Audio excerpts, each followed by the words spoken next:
Eu tinha certeza. Depois de 8 anos construindo nosso mundo juntos, o momento de selar este amor tinha chegado. Comprei o anel, escolhi o restaurante mais acolhedor da cidade. Acendi as velas, respirei fundo. Estava prestes a fazer a pergunta quando o alarme de incêndio disparou. Não era um alarme de teste, era real. Tivemos que evacuar o prédio. Primeira tentativa. Falhou miseravelmente. Uma semana depois, tentei novamente. Planejei uma fuga romântica para o litoral, um cenário digno de cinema ao pôr do sol. Ajoelhei-me na areia, a brisa suave nos cabelos dela, mas no instante em que abri a caixa de veludo, ela sentiu-se mal. Uma intoxicação alimentar fulminante nos levou direto para o pronto-socorro mais próximo. Segunda tentativa. Desastre total. Comecei a acreditar que o universo estava brincando comigo. 3 meses se passaram. Decidi simplificar. Pedi a ajuda da família e amigos para uma festa surpresa no quintal. Todos ali, atenção agradável no ar. Meu telefone tocou. Era meu chefe. Uma emergência crucial que exigia minha presença imediata em outro estado. Tive que partir naquela mesma noite, deixando-a confusa e desanimada. Terceira falha. Eu estava exausto, mas jamais desistiria do meu propósito. Tentei uma 4ª vez, um gesto simples, na sala de nossa casa. Coloquei a caixinha no bolso da calça. Ao abraçá-la, notei que o bolso estava vazio. O anel tinha escorregado no sofá e levamos 40 minutos de pânico para encontrá-lo. Quando finalmente o achei, o clima romântico havia desaparecido, substituído por risadas nervosas. Ela comentou: "Você consegue fazer isso direito algum dia?" 4 negativas do destino. A 5ª foi a mais dolorosa. Se você se identifica com essa saga de persistência, por favor, demonstre seu apoio. Curta este vídeo, inscreva-se no canal e compartilhe esta jornada com quem você conhece. A história do meu 5º pedido e o que aconteceu em seguida é realmente algo que jamais esquecerei. Mas antes de mergulharmos no desfecho, eu quero saber de você. Quão longe você iria e quantas vezes você tentaria conquistar ou alcançar algo que o destino parece insistir em bloquear? Eu tinha planejado a 5ª vez com a precisão de um cirurgião e o orçamento de um evento de gala. Era para ser o ápice da minha dedicação, a prova irrefutável de que meu amor desafiava qualquer obstáculo, inclusive o azar cósmico que parecia nos perseguir. Escolhi um balão de ar quente ao amanhecer sobre o vale que ela tanto amava. A ideia era flutuar acima do mundo, onde nada pudesse nos atingir. Mandei gravar a data na caixa de veludo, tinha contratado discretamente um fotógrafo que sobrevoaria em outro balão. E escrevi um discurso que ensaiei mentalmente por semanas, equilibrando paixão e humor. Era infalível. Subimos antes que o sol pintasse o céu. O frio da madrugada era cortado pela chama potente do maçarico. Lá de cima, o mundo parecia uma maquete silenciosa. Eu segurei a mão dela, nervosa, e vi a expectativa cintilar nos olhos dela. Ela sabia o que estava por vir, mas de alguma forma, sempre esperava o imprevisto. Enquanto eu recitava as primeiras linhas sobre como a vida era melhor ao lado dela, o sol rompeu o horizonte, dourando a paisagem. Aquele era o momento. Abri a caixa. Aquele diamante que consumira meses de economia brilhou com um fulgor quase obsceno. Antes que eu pudesse formular o fatal "Você quer casar comigo?", o destino interveio de uma forma que beirava o ridículo. Não foi um não. Não foi uma ligação de emergência. Foi o tempo. O piloto, um senhor taciturno, gritou algo ininteligível sobre uma mudança brusca de vento. Em segundos, a tranquilidade da manhã se transformou em caos ensurdecedor. O balão começou a descer perigosamente rápido, sendo puxado lateralmente por uma rajada inesperada. O medo superou a romance. O fotógrafo, que deveria capturar a felicidade, capturou o pânico. Fomos forçados a fazer um pouso de emergência em um campo de milho recém-colhido. Saímos ilesos fisicamente, mas a cena era devastadora. O balão tombado, o piloto discutindo freneticamente no rádio e eu ajoelhado, ainda segurando a caixa aberta completamente sujo de terra. Ela me olhou, não com raiva ou decepção, mas com uma pena profunda, quase maternal. Querido, ela disse a voz embargada enquanto me ajudava a levantar, acho que você precisa guardar isso. E ela fechou a caixa, sem sequer tocar no anel. O custo daquela falha foi mais do que financeiro, e foi altíssimo, acreditem. Foi o custo da minha autoconfiança. Aquele desastre solidificou em mim a sensação de que não era apenas o acaso, mas uma força ativa e malevolente que protegia nossa união da formalidade do matrimônio. Eu havia esgotado minhas reservas emocionais e criativas. A humilhação de ter investido tudo em um espetáculo que acabou em um pouso forçado me fez questionar se o problema era ela, eu ou o conceito de casamento em si. Nos dias que se seguiram, instalou-se um silêncio pesado entre nós. Não um silêncio de briga, mas de esgotamento mútuo. Eu tinha vergonha de olhar para ela. Ela parecia ter medo de mencionar qualquer coisa que pudesse ser interpretada como um sexto convite ao desastre. O anel ficou guardado no fundo de uma gaveta, um peso de consciência que irradiava fracasso. Eu me senti completamente exausto. Eu havia tentado a simplicidade, o público, o privado, o exótico e o espetacular. 5 vezes. E cada uma havia terminado em uma catástrofe que só podia ser descrita como tragicômica. Eu olhava para outros casais, aqueles que ficavam noivos de forma banal, em um jantar na sala de estar ou em uma simples viagem, e sentia uma inveja corrosiva. Por que para nós era tão difícil? Porque nossa história tinha que ser uma piada universal contada pelo destino. Passei a analisar cada detalhe dos fracassos, buscando uma falha lógica, uma superstição, algo que eu pudesse corrigir. Talvez o anel fosse amaldiçoado? Talvez o dia da semana fosse sempre errado? Eu estava mergulhado em uma espiral de paranoia, e isso estava me afastando dela mais do que qualquer rejeição explícita. A alegria leve e descomplicada do nosso relacionamento estava sufocada pela sombra da minha obsessão pelo pedido perfeito. Achei que era hora de dar um basta. Não no relacionamento, nunca, mas na perseguição.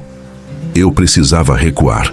Eu tinha que aceitar que, talvez para podermos viver juntos, a gente precisasse parar de tentar selar o compromisso. Parei de planejar. Parei de sonhar com o sim grandioso. Concentrei-me em simplesmente existir ao lado dela, em apreciar a rotina, o café da manhã juntos, as noites de filme, as trivialidades que compõem uma vida real. A mudança foi perceptível. Eu relaxei. Ela relaxou. Por meses, não falamos uma palavra sobre casamento, noivado ou futuro a longo prazo. Vivemos o presente, um dia de cada vez, como um casal que havia superado uma doença grave e estava aprendendo a respirar novamente. A gaveta guardando o anel permaneceu fechada, um monumento ao meu fracasso anterior. E, ironicamente, nosso relacionamento nunca esteve tão sólido, tão desprovido de pressão. Eu tinha medo de estragar essa nova paz. O problema é que, quando você tenta forçar o destino, ele se diverte em te contrariar. Mas quando você finalmente desiste, quando você joga a toalha e vira as costas, é aí que ele te pega de surpresa. Eu estava tão certo de que a chave para a nossa felicidade era a ausência da pergunta, que não percebi que o universo estava apenas esperando que eu parasse de berrar para sussurrar a resposta. Eu estava trabalhando muito naquele período. Minha rotina era sufocante. Lembro-me claramente daquele dia, meses após o desastre do balão. Era uma terça-feira comum, cinzenta e fria. Eu estava atrasado para uma reunião importante e procurando freneticamente minha carteira, revirando a bagunça que tínhamos feito na mudança. Eu estava de mau humor, resmungando sobre a falta de organização e sobre como eu perderia o trem. Ela estava na cozinha tomando um chá. Eu a ouvi suspirar, cansada do meu estresse matinal. Onde diabos está essa carteira? murmurei, abrindo a cômoda onde guardávamos documentos aleatórios. E foi ali, no meio de contas antigas e chaves esquecidas, que meu olhar pousou naquele objeto familiar. A pequena caixa de veludo azul, o receptáculo de 5 fracassos épicos. Por um instante, senti um arrepio de pavor, como se aquele objeto fosse um artefato maligno.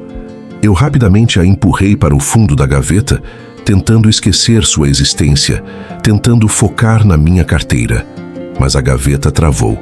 Aquela gaveta de madeira antiga e teimosa decidiu que aquele era o momento de me desafiar.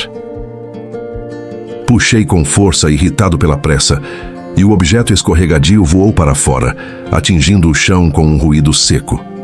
Não era a carteira, era a caixa. E para meu horror absoluto, quando a caixa atingiu o piso de madeira, a tampa se soltou e o anel rolou para debaixo da cama. Não havia como ignorar. Era o anel reaparecendo, exigindo atenção, mesmo na minha pressa e desespero por algo trivial como a carteira. Ela veio da cozinha, atraída pelo barulho. Ela viu a caixa vazia, eu ajoelhado no chão de cueca e camisa social, com o cabelo despenteado e suado, procurando freneticamente debaixo da cama. Era a antítese de qualquer cenário romântico que eu pudesse ter imaginado. Eu estava completamente desarmado e humilhado pela teimosia de um móvel. "O que foi, meu amor?" ela perguntou, tentando segurar o riso ao me ver naquela situação ridícula. "O anel." "O anel estúpido fugiu. Eu preciso achar minha carteira, estou atrasado", respondi, a voz esganiçada pelo estresse. Continuei tateando cegamente, até que meus dedos encontraram o aro frio. Eu o puxei para fora, triunfante, e o segurei na palma da minha mão. Olhei para ela completamente ofegante, sem ar, com o coração disparado pela pressa e não pelo romantismo. Naquele momento, eu não tinha um discurso, nem um balão, nem uma câmera escondida. Eu não tinha sequer o controle da situação. Eu tinha apenas a frustração, o pijama amassado e aquele maldito anel. O 6º pedido, o pedido que eu jurei a mim mesmo que jamais faria, estava à minha frente, exigindo que fosse feito, de forma completamente involuntária. E foi aí que o destino finalmente parou de rir. Eu olhei para ela, meus olhos transmitindo todo o esgotamento de 5 anos de tentativas frustradas.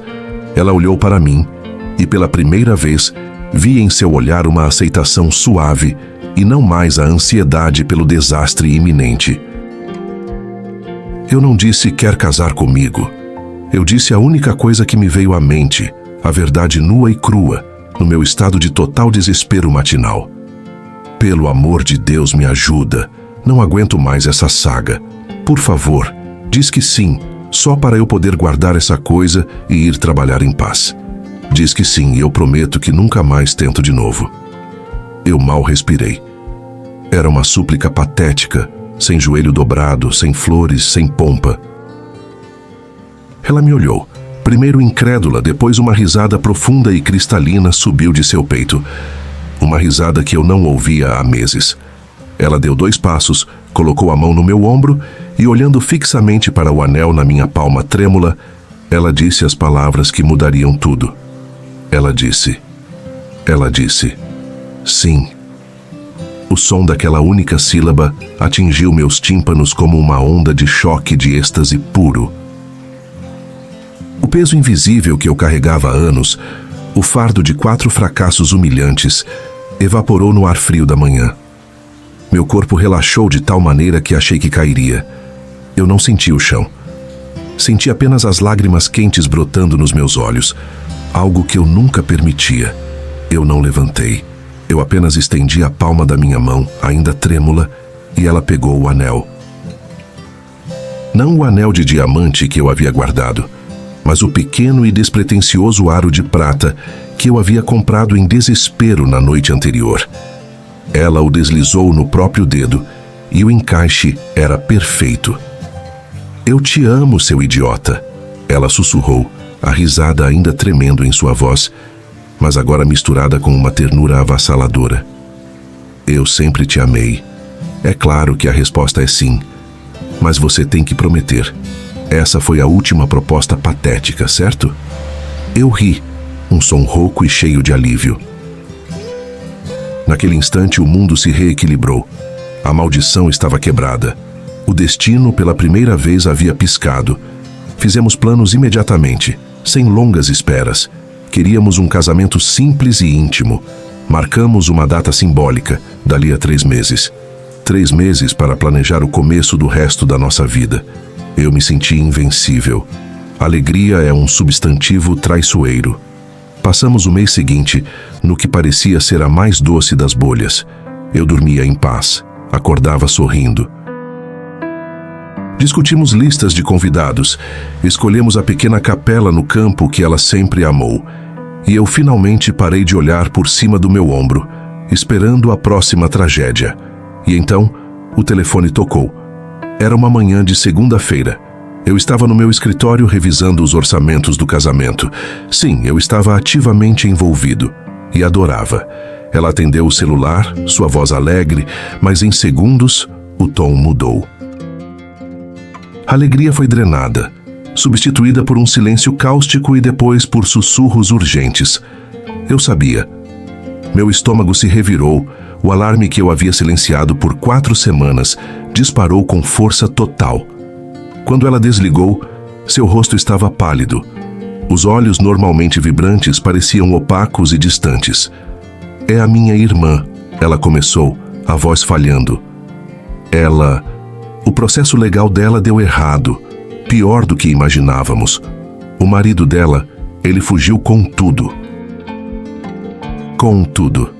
Eu tentei acalmá-la, mas a história que se desenrolou era complexa e fria. Não era apenas dinheiro, era uma questão de custódia, de propriedades em outro estado, de dívidas colossais. A única maneira de sua irmã e os sobrinhos não perderem absolutamente tudo era se ela se mudasse imediatamente para a costa oeste, assumisse a tutela legal da irmã debilitada e gerenciasse a venda e reestruturação dos ativos. Um compromisso que duraria no mínimo 2 anos, exigindo presença física constante. A realidade nos atingiu como um bloco de concreto. Não era um pequeno inconveniente, era uma exigência de vida que nos obrigava à separação física por tempo indeterminado. "Não podemos adiar?", perguntei, a esperança uma chama fraca. "Podemos nos casar este mês e você vai. Eu vou assim que puder." Ela balançou a cabeça, os olhos cheios de desespero. "Você não entende. Eu não posso te arrastar para isso. Isso exigirá cada centavo que temos para a defesa dela. E a lei? A lei exige que, para a tutela funcionar, eu preciso estar focada, sem grandes mudanças de status civil que compliquem a jurisdição. Eles precisam de estabilidade e de alguém sem laços que possam ser usados contra eles na corte.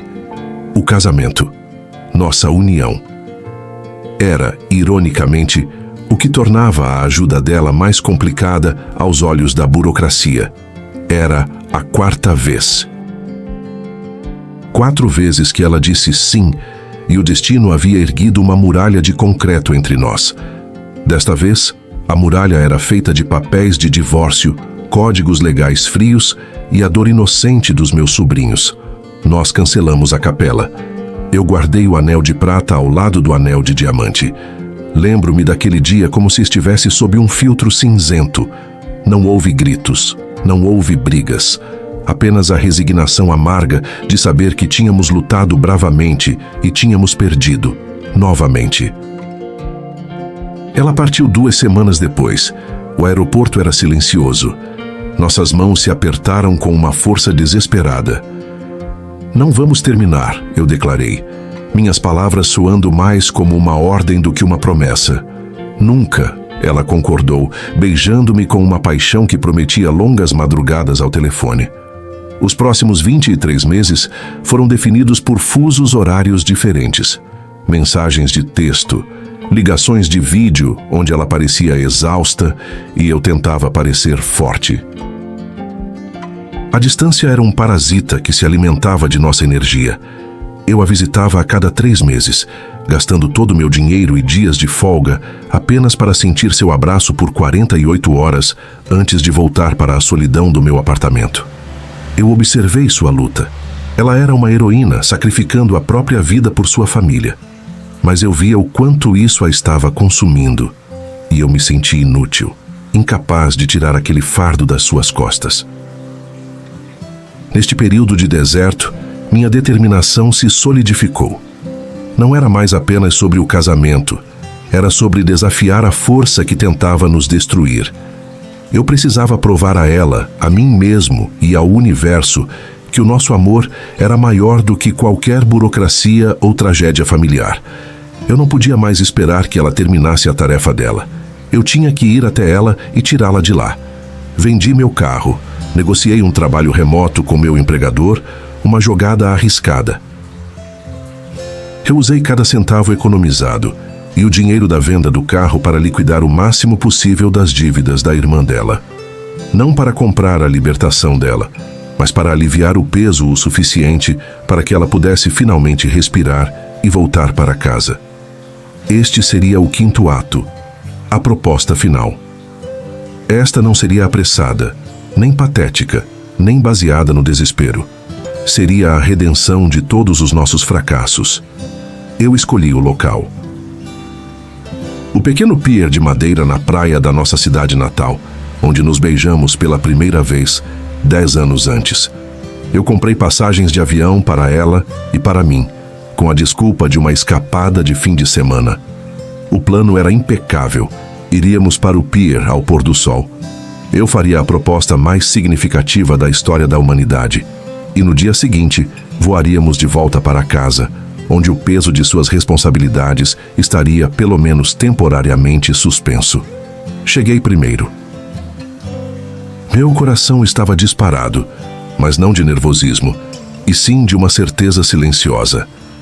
Eu havia reservado um fotógrafo escondido. Eu tinha flores. E eu tinha o anel de diamante original, aquele que estava guardado desde a primeira tentativa fracassada, agora polido e brilhando. Ela chegou e eu me lembro perfeitamente da luz do final da tarde atingindo seus cabelos. Ela estava cansada, mas quando me viu, o cansaço deu lugar a um sorriso genuíno que há muito eu não via. Caminhamos até a ponta do pier, o ar salgado e o som das ondas. O cenário era o de um sonho. Eu a segurei, olhei profundamente nos seus olhos e comecei meu discurso. Não foi um pedido de casamento comum, foi um resumo de nossa jornada. Eu te pedi em casamento em uma montanha e fomos atingidos por um desastre natural, comecei, minha voz firme. Eu te pedi na véspera de Ano Novo e fomos forçados a enfrentar a doença. Eu te pedi em um restaurante e a polícia nos interrompeu. Eu te pedi ajoelhado no chão da cozinha e a burocracia nos separou por 2 anos. O destino tem tentado nos impedir de fazer isso 4 vezes. Ele tentou nos dizer que não devemos ser, que a vida juntos é impossível. Eu deslizei minha mão para o bolso, segurando a caixa de veludo. Mas eu não aceito a resposta do destino. Eu aprendi que o nosso sim não pode ser dado em meio à turbulência. Ele tem que ser dado aqui, onde tudo começou, no silêncio, onde só existe a gente. Eu não estou te pedindo para ir a lugar nenhum comigo. Eu estou te dizendo que eu acabei de te trazer de volta para casa. Eu me ajoelhei na madeira gasta do pier. Pela 5ª vez, meu corpo sabia o movimento de cor. Abri a caixinha. O diamante parecia capturar o último brilho do sol. Eu não sei o que o universo tem contra a nossa união, mas eu sei que não me importo. Eu vencerei cada obstáculo que vier. Eu te amo mais do que amo a estabilidade, a segurança ou a paz. Casa é onde você está. Então, por favor, me dê a honra de finalmente ser seu marido. As lágrimas dela vieram silenciosamente, escorrendo pelas bochechas. Ela estendeu a mão para me ajudar a levantar, mas eu permaneci ajoelhado, esperando a única resposta que importava. Ela balançou a cabeça, um gesto de incredulidade e amor. É claro que sim. Sim. 1000 vezes sim, ela exclamou. Não me peça mais, por favor. Só coloque isso no meu dedo agora. Aquele momento foi a perfeição. O anel deslizou suavemente. Ele cintilou na luz alaranjada, um farol de promessa. Ela estava chorando, eu estava chorando, e o fotógrafo, que eu sabia que estava escondido, estava certamente capturando o triunfo. Nós nos abraçamos por um longo tempo. Estava feito. O quinto sim. O anel estava no dedo, desta vez sem complicações iminentes. Eu senti uma paz que nunca havia sentido. Finalmente, o destino havia se calado. O sol estava agora na linha do horizonte, pintando o céu de cores vibrantes. Parecia que o próprio firmamento estava celebrando. Foi então que ouvimos o barulho. Não era um barulho de carro, nem de pessoas. Era um som alto, gutural, vindo da água, um ruído mecânico agudo misturado com um estalo seco. Olhamos para o lado. A ponta do pier onde estávamos, a seção exata de madeira sob nossos pés, começou a vibrar violentamente. "O que é isso?" ela perguntou, o tom de voz mudando de alegria para apreensão em um nanosegundo. Eu não tive tempo de responder. O pier, que era uma estrutura centenária, estava sendo reformado, mas as obras haviam sido interrompidas. Aparentemente, a manutenção falha atingiu seu ápice. Com um rugido ensurdecedor, as pilastras que sustentavam a ponta do pier cederam de vez. Não foi um afundamento lento. Foi uma ruptura. A seção onde estávamos a poucos metros do resto da terra firme se separou do corpo principal do pier e tombou, enviando-nos em queda livre na água gelada do oceano. O impacto foi brutal. Fomos submersos instantaneamente. A água fria e escura nos engoliu. Eu senti o choque térmico e o pânico me dominou. Eu nadei desesperadamente, buscando a superfície. Quando finalmente consegui emergir, engasgando e tossindo, procurei por ela. Estava a alguns metros distante, lutando para tirar o cabelo do rosto. Gritamos um para o outro, chocados e tremendo. Mas o horror não parou na queda. Quando olhei para a costa, percebi que, embora o pier tivesse colapsado parcialmente, as pessoas na praia estavam gritando e apontando, não apenas para nós, mas para o céu. Foi quando ouvi as sirenes, não de ambulâncias, mas de alertas. Alertas de rádio e megafones disparando mensagens urgentes em uníssono. Atenção, evacuação imediata, perigo de Tessu. Eu não pude ouvir o resto. Uma lancha da guarda costeira, que parecia ter sido enviada minutos antes da nossa queda para patrulhar a área, se aproximou em alta velocidade. Eles não vieram nos resgatar da água. Eles vieram nos arrastar para longe. 2 guardas me puxaram para dentro da lancha e ela foi puxada por outro bote, que se aproximou do outro lado, operado por bombeiros. Gritamos o nome um do outro, mas o barulho das sirenes era ensurdecedor. "Para onde vocês a estão levando?" Eu berrei, encharcado, com o coração acelerado, não apenas pelo frio, mas pela realização gélida. O guarda tinha uma expressão de pânico e urgência. "Zona Sul, você, Zona Norte. Temos que nos afastar do litoral agora, isto é sério." Eles a levaram para o sul, e eu fui arrastado para o norte, em direções opostas, separados pela fúria repentina do mar e por uma ordem de evacuação nacional que parecia ter sido cronometrada com precisão cirúrgica para o exato momento em que ela finalmente disse sim. Nós caímos. Fomos separados. O anel de diamante que resistiu a 4 anos de fracasso, eu o vi deslizar da mão dela enquanto ela tentava se agarrar ao bote. Um brilho fugaz sob a luz das sirenes, afundando na escuridão do oceano. E pela 5ª vez, com a aliança no meu dedo, o universo nos havia dito não de uma maneira tão inacreditável, tão violenta e imediata, que eu soube que não era mais coincidência. Era uma guerra. E eu acabava de perder, mais uma vez, tudo. Absolutamente tudo. E o pior. Eu nem sabia se ela estava segura. Eu estava sozinho em uma lancha, fugindo de uma ameaça invisível, e o anel de noivado que selaria nosso destino estava agora perdido no fundo do mar. O final estava longe de ser um conto de fadas. O final era o caos. Eu estava à deriva, e o adjetivo não era poético, era literal. A pequena lancha era um casulo de miséria flutuante. O motor tossia uma fumaça fina e desesperada. Eu não conseguia sentir meus braços nem minhas pernas. A última imagem gravada nas minhas retinas era a dela, aterrorizada sendo arrastada para o cais, enquanto a minha missão, a quinta e definitiva, desintegrava-se numa explosão de madeira lascada e ódio do destino. O anel, o quinto anel, afundou como um lastro de chumbo, levando consigo o último resquício de sanidade que eu ainda possuía. Eu me arrastei para a cabine minúscula, meu corpo tremendo incontrolavelmente, não apenas pelo frio úmido do oceano, mas pela exaustão. 5 vezes. Aquele número dançava diante dos meus olhos como um aviso vermelho. Uma tragédia, eu aceitaria. 2 talvez fosse uma coincidência brutal, mas 5, não. Eu tinha que parar de culpar a sorte. Não era o destino nos odiando, era alguém nos odiando. A paranoia se instalou fria e corrosiva. Alguém sabia.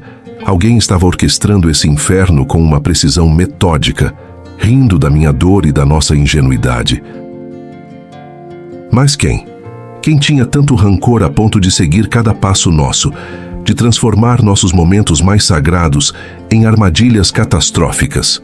O meu cérebro, apesar de esmagado pelo pânico, começou a funcionar como uma máquina de recuperação de dados, vasculhando os destroços das 4 propostas anteriores. A fiação elétrica sabotada no primeiro jantar romântico, que quase incendiou o restaurante. O erro de agendamento do voo que nos impediu de viajar para aquela ilha paradisíaca. O pneu furado do carro que nos deixou à mercê da tempestade de granizo. A alergia alimentar repentina e quase fatal que a hospitalizou no nosso quarto encontro. E agora a lancha, claramente com o casco fragilizado. Os incidentes eram díspares, mas a coincidência era o elo. A pessoa teria que ter acesso à minha agenda, aos meus planos mais íntimos, ou pelo menos ter um círculo social próximo o suficiente para ouvir sobre eles. Liguei o celular milagrosamente intacto, assim que consegui um sinal decente. Eu precisava saber se ela estava bem. Mandei dezenas de mensagens, nenhuma resposta. O desespero fez meu estômago revirar. Talvez o alguém não só soubesse dos planos, mas também a tivesse.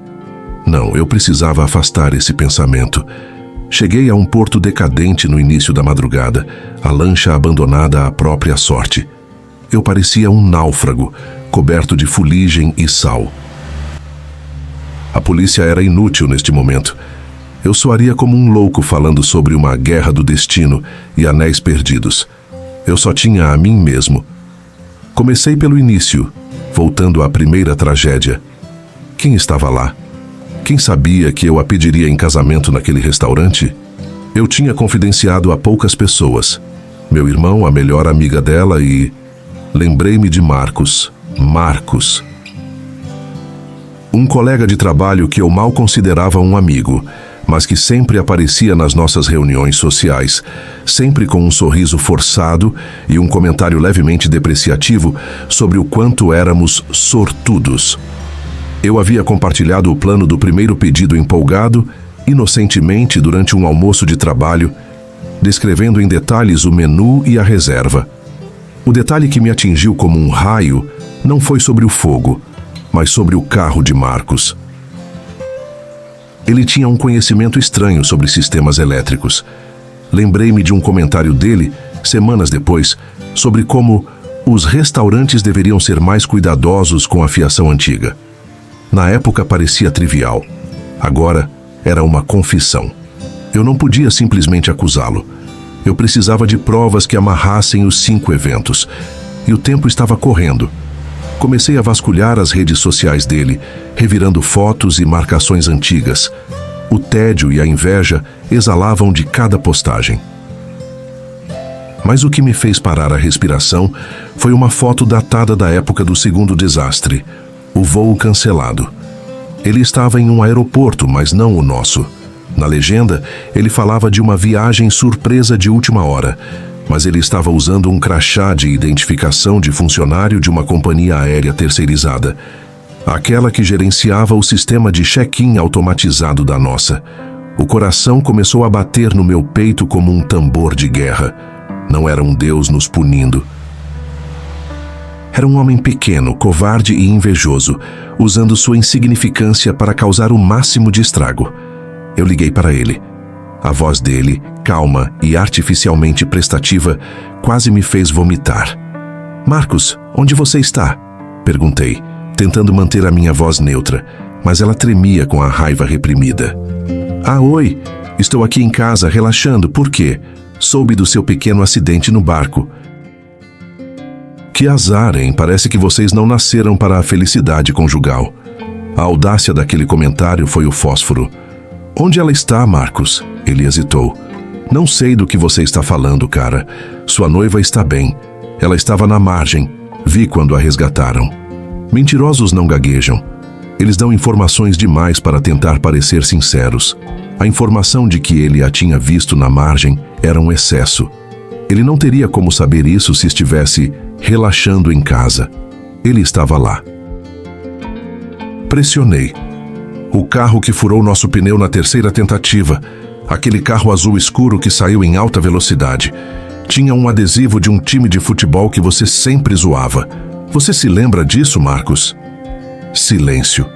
Um silêncio denso, cheio de culpa. "E o ingrediente que quase a matou? Aquele conservante específico, raro, que só os fornecedores de alta cozinha usam. Você fez um curso de chefe por 1 mês, não foi?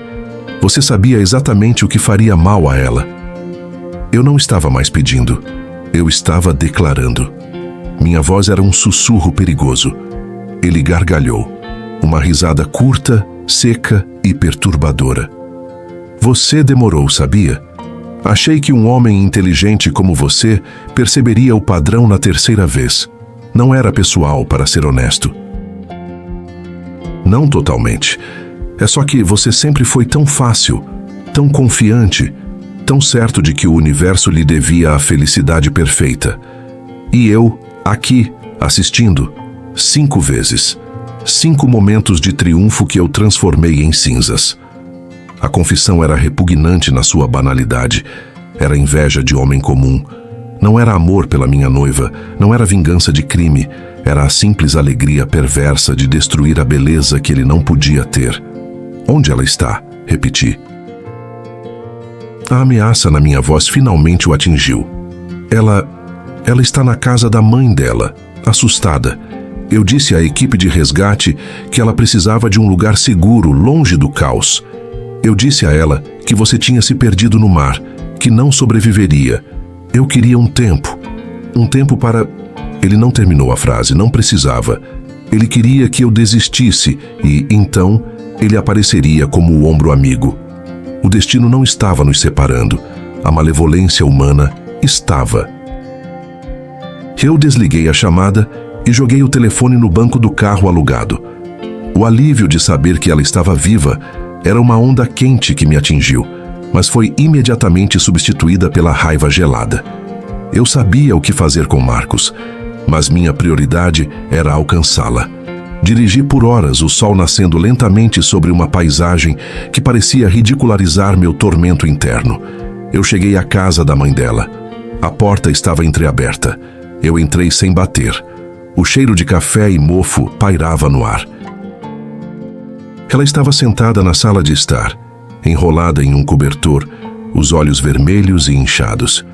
Ao me ver, ela soltou um grito abafado, uma mistura de alívio e incredulidade. "Você..." Ela sussurrou, levantando-se e correndo em minha direção. Eu a abracei com uma força desesperada, sentindo a fragilidade dela contra a minha. Ela cheirava a fumaça e sal. Nós caímos no sofá, um emaranhado de alívio e luto. "Ele me disse que você tinha desaparecido." Ela soluçava contra o meu ombro. "Ele mentiu. Ele fez tudo. Os 5 desastres. Não foi o azar, meu amor. Foi um homem doente e invejoso." Eu contei tudo. os elos, a confissão fria. Ela me ouvia em silêncio, aterrorizada. A ficha caía. A vida que havíamos construído era uma mentira, uma série de quase tragédias orquestradas. O que se seguiu foi o silêncio mais pesado de toda a minha vida. Depois de toda a intensidade, toda a perseguição, todo o drama das 5 falhas épicas, ali estávamos, exaustos, sujos, mas juntos. Eu olhei para ela. O cabelo desgrenhado, o rosto manchado de lágrimas. Não havia brilho de velas, nem anel, nem música. Aquele momento não era romântico, era real. Era sobre a sobrevivência. Senti um vazio profundo. Eu falhei 5 vezes. Eu perdi 5 chances. Eu perdi 5 anéis. E agora? Ela, como se lesse meu pensamento, colocou a mão no meu rosto. Seus olhos, apesar de cansados, brilhavam com uma determinação que eu nunca tinha visto. Eu não me importo mais com a proposta, ela disse a voz rouca. Eu não ligo para anéis. Eu não ligo para festas, viagens ou jantares. Eu só ligo para você. Nós sobrevivemos. Não foi o universo nos impedindo. Foi a maldade de um estranho. E nós o vencemos. E ali, no meio da casa da sua mãe, sem glamour, sem testemunhas, sem o brilho do ouro ou do diamante, eu entendi. A beleza da nossa união não estava no ato de pedir em casamento, mas na teimosia de persistir. O casamento era só um papel, um símbolo. O que tínhamos era uma armadura forjada no fogo, no gelo e no oceano. Eu a segurei, e pela primeira vez, não senti a urgência de perguntar. Eu senti a certeza. Não havia mais nada para provar ao destino, nem ao mundo, nem a Marcos. O pedido de casamento já havia sido feito na fúria de cada tentativa, e a resposta dela já estava impressa na sua lealdade inabalável. Você e eu disse, e minha voz falhou de emoção. Nós vencemos. Ela apenas assentiu, sorrindo um sorriso pequeno e dolorido. O casamento poderia esperar. O que precisávamos agora era de paz e de um colchão limpo. A história de amor mais dramática de todos os tempos havia chegado ao seu ponto de virada. Não com o sim triunfante de um pedido, mas com o alívio silencioso de uma batalha ganha contra o pior tipo de inimigo. Aquele que se esconde na vista de todos, alimentado pela pura inveja humana. Aquele final, a presença dela segura em meus braços, era inacreditavelmente melhor do que qualquer conto de fadas que o destino pudesse ter nos preparado. A verdadeira guerra havia sido vencida. E com essa vitória agridoce, nossa saga épica contra o azar e a inveja finalmente chega ao fim. Mas a luta pela persistência continua. Se você se emocionou com essa história, deixe seu like, inscreva-se no canal e compartilhe a nossa jornada. E eu pergunto a você novamente, quão longe você iria e quantas vezes você tentaria conquistar ou alcançar algo que o destino parece insistir em bloquear? Deixe sua resposta nos comentários. Assista a outros vídeos na tela final agora para mais histórias incríveis como a nossa.